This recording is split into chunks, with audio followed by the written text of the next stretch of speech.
And Pentagon, I'm fucking livid that we are stuck in the timeline where Alex Jones is right. As I said, democracy is a system that reinforces authoritarian ideals.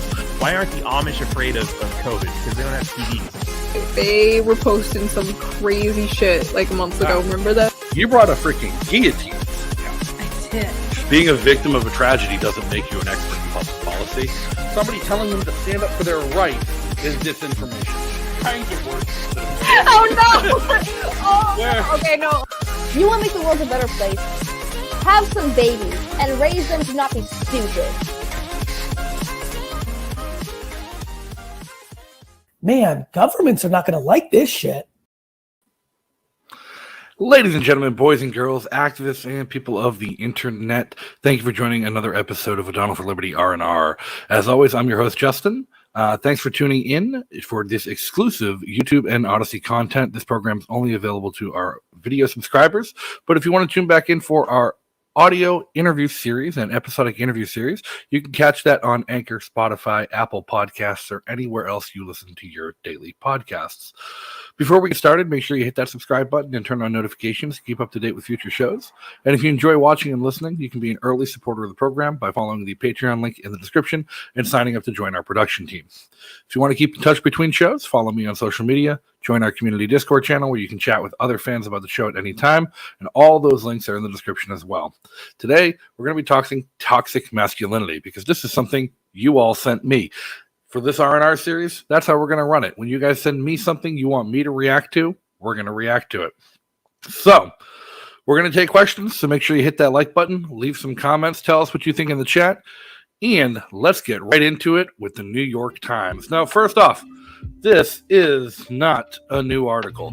This is something that was published by the New York Times in January 2019, but it was just sent to me today by a subscriber on Twitter asking me to do a review and react to it, so that's what we're going to do. And the title alone is really catchy. The title alone is what's getting us pulled in, and it's absolutely wild. Just read, traditional masculinity is officially labeled harmful by the American Psychological Association. The American Psychological Association labeling traditional masculinity as harmful is an absolutely wild thing because it's just kind of something natural. What's harmful about your natural evolutionary state? The new guidelines for the psychological practice with boys and men marks the first ever report published by the association with the specific aim of addressing issues that specifically develop in males as they age. The American Psychological Association has issued its first official warning against toxic masculinity. Now, when we're talking about warnings here, what's there to warn about? Growing up and learning how to be a man. I don't think there's anything to warn about. The new guidelines for psychological practice with boys and men marks the first ever report published aimed at helping practitioners care for their male patients, despite social forces that can harm mental health.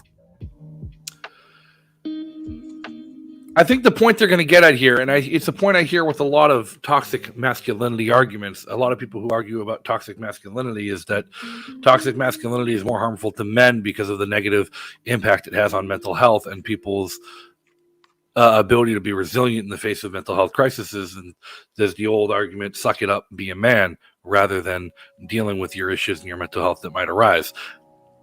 I take issue with it by codifying that and saying that everybody has to be treated the same here. This is saying that people have to be treated the same if you're putting it into a guideline on how to treat people. If you're treating people in a mental health scenario, that's what you should treat every individual differently based on the individual needs.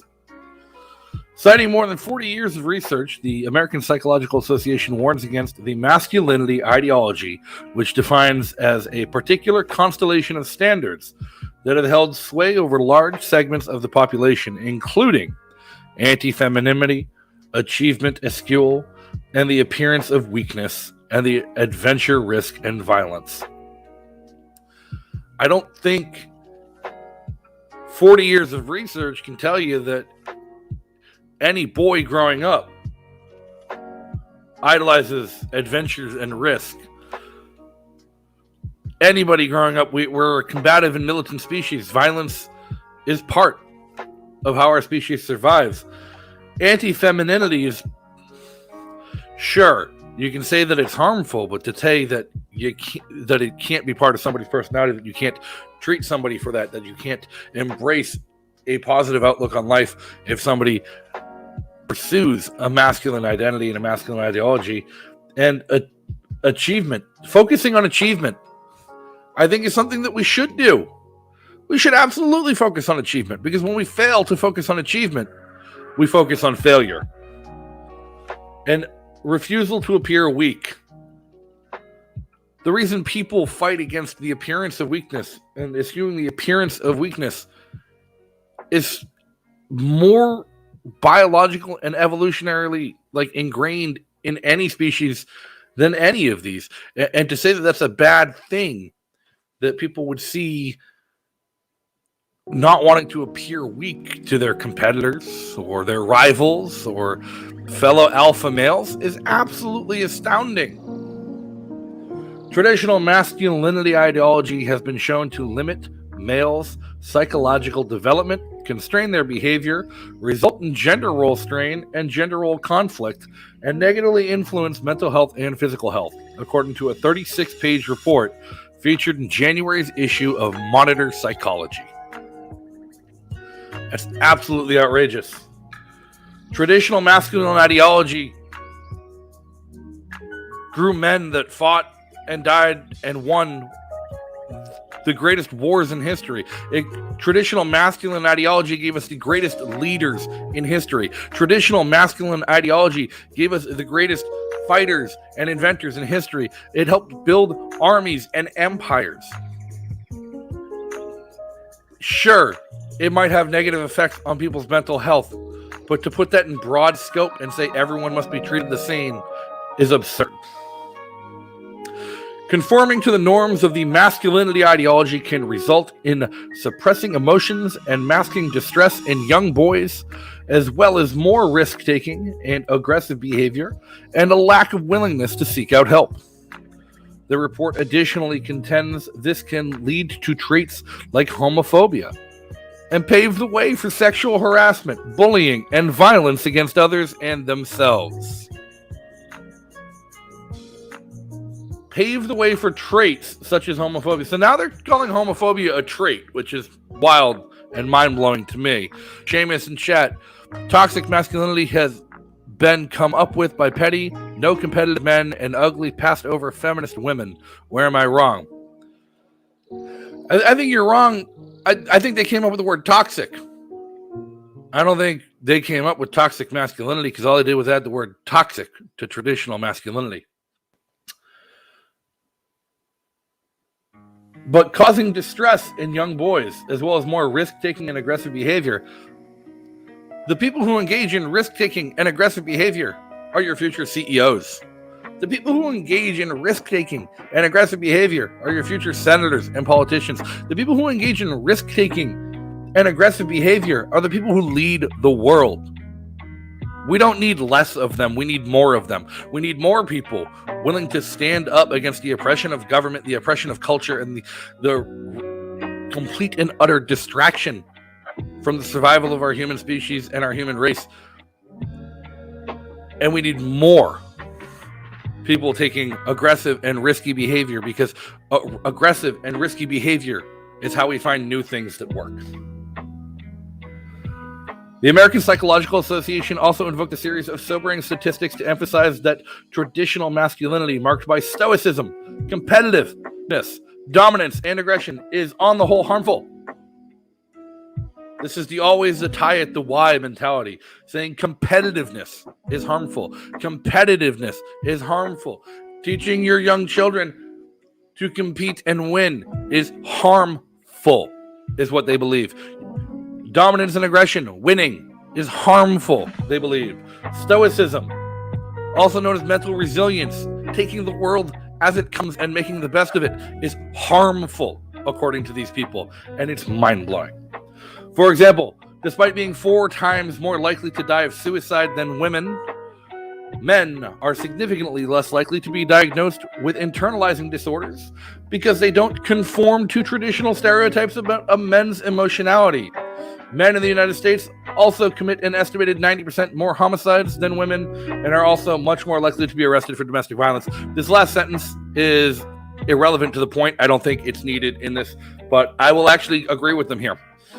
Despite being 4 times more likely to die of suicide than women, men are significantly less likely to be diagnosed with internalizing disorders because they don't conform to traditional stereotypes about men's emotionality. That is something that we can all agree with, and anybody can agree with. It's a matter of fact and statistics.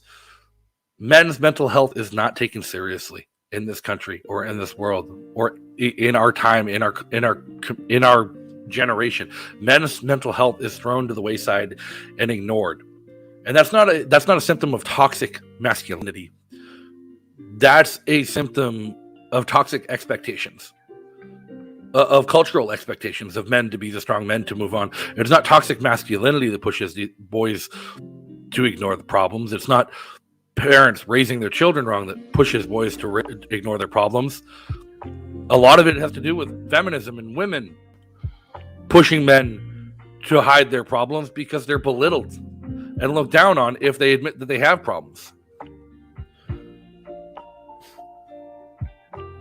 Despite its warnings, the American Psychology Association also encouraged men to embrace the positive aspects of traditional masculinity, like leadership and courage. Leadership and courage go hand in hand with risk-taking and aggressive behavior.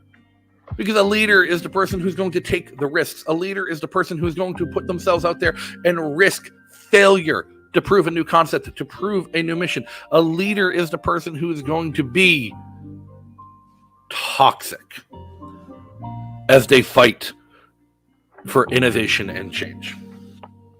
Though men benefit from patriarchy, they are also impined upon by patriarchy, says Ronald F. Levant, as Professor Emeritus of Psychology at the University of Akron and co-editor of the American Psychology Association volume, The Psychology of Men and Masculinities. Of course, we benefit by the patriarchy. We are the patriarchy.